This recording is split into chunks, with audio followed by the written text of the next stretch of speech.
Welcome to the Week in Review at the Nebraska Department of Education. I'm David Jesperson, Public Information Officer for NDE. Thank you so much for watching this brief update. The goal over the next few minutes is to fill you in on some of the news, notes, and events that have happened recently involving NDE. And this week, NDE employees had Monday off in observance of Martin Luther King Jr. Day. Across the state, schools and students celebrated the civil rights leader in various ways. Lincoln hosted their annual celebration virtually this year. And for many, this year's celebration meant more than usual. NDE always advocates for equity, equal rights, and opportunities for all Nebraskans.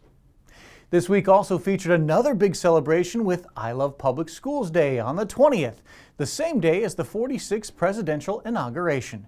This was the 6th annual I Love Public Schools Day, where NDE joined everyone in celebrating the great work that connects teachers, students, and our communities to public schools.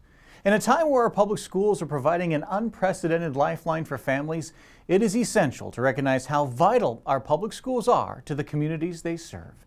The communication team joined the fun with a Zoom picture supporting all school communities in Nebraska. And finally this week, the state capitol was busy as senators had their final chance to introduce new bills for the 107th legislative session. Currently, NDE staff are tracking more than 100 bills that impact education in the state. Those bills range greatly from several that deal with budgets to bills that deal with equity and civil rights and much more. Staff will monitor the progression of the bills and work with the State Board of Education to provide public stances.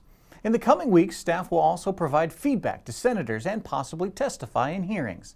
The State Board will also take a look at those bills at the February board meeting. Thank you for tuning in to the Week in Review. We'll see you next time with the latest news from NDE.